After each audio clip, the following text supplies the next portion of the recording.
Oke, selamat datang semuanya. Hari ini kita akan membedah tuntas satu formula yang bisa dibilang paling krusial di dunia bisnis.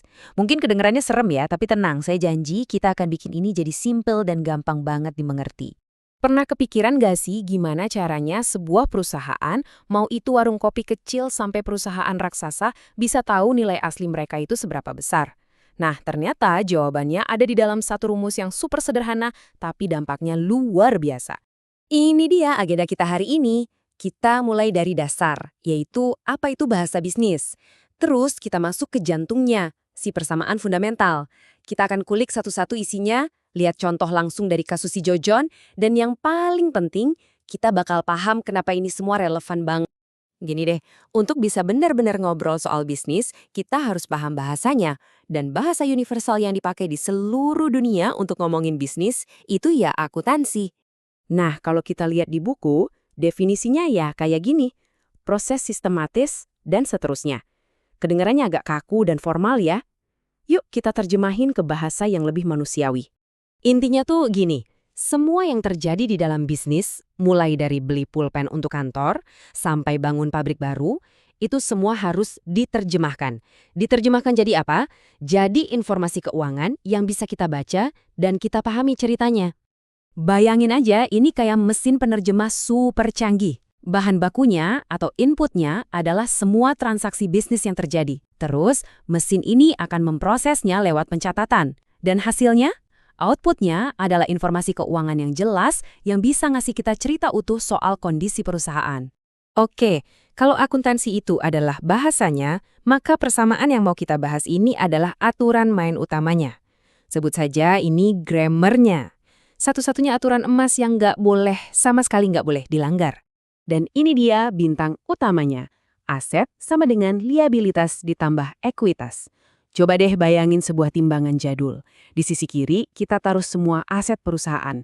Terus di sisi kanan kita taruh liabilitas dan ekuitas. Nah kuncinya apa? Kedua sisi ini hukumnya wajib selalu seimbang. Nggak boleh miring sedikit pun. Oke, biar makin nempel di kepala, yuk kita bedah satu persatu. Apa sih sebenarnya aset, liabilitas, dan ekuitas itu?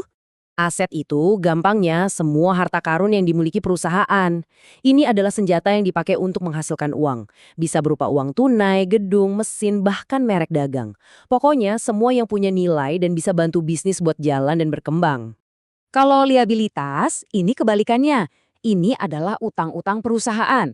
Semua kewajiban yang harus dibayar ke pihak lain, misalnya utang ke bank atau tagihan dari supplier yang belum dibayar. Punya utang bukan berarti jelek ya. Seringkali ini justru bahan bakar buat beli aset.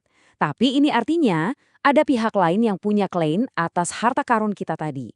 Nah, ekuitas, ini nih bagian yang paling seru. Ini adalah harta bersih perusahaan. Gampangnya, ini adalah sisa aset setelah semua liabilitas atau utang dilunasi. Inilah nilai sesungguhnya dari bisnis itu bagi para pemiliknya. Kalau buat investor, ekuitas yang terus tumbuh itu ibarat rapor dengan nilai A+. Oke, teori cukup. Biar nggak ngawang-ngawang, kita langsung aja lihat gimana persamaan ini bekerja di dunia nyata. Dijamin bakal lebih kena. Kenalin, ini Jojon. Dia punya bisnis konsultan namanya Jadilah Bintang. Oke, di akhir tahun 2014 kita intip nih kondisi keuangannya. Asetnya ada 800 juta dan total utangnya atau liabilitasnya 350 juta. Pertanyaannya gampang, berapa sih nilai bersih bisnis ini buat si Jojon? Pakai rumus tadi, jawabannya gampang banget. Aset 800 juta dikurangi liabilitas 350 juta, hasilnya ekuitas atau kekayaan bersih Jojon di bisnisnya adalah 450 juta rupiah. Coba kita cek, 350 juta ditambah 450 juta, hasilnya pas 800 juta. Seimbang. Setahun kemudian, bisnis Jojon makin maju. Asetnya berhasil dia tambahin 130 juta. Dan yang lebih hebat lagi, dia berhasil ngurangin utangnya sebesar 25 juta. Nah, kira-kira apa nih dampaknya ke ekuitas Jojon? Disinilah keajaiban persamaan ini kelihatan. Perhatiin deh, asetnya naik 130 juta. Itu sudah pasti nambahin ekuitas. Terus, utangnya turun 25 juta. Kita juga ikut nambahin ekuitas loh. Jadi total penambahannya ya tinggal kita jumlahin aja. 130 juta ditambah 25 juta. Total kenaikan ekuitasnya adalah 155 juta rupiah. Keren kan? Dan tabel ini merangkum semuanya dengan sangat jelas. Lihat deh angkanya. Asetnya naik, liabilitasnya turun, dan hasilnya ekuitas Jojon melejit dari 450 juta jadi 605 juta. Tapi yang paling penting, coba deh sekarang kamu hitung liabilitas dan ekuitas di tahun 2015. Totalnya?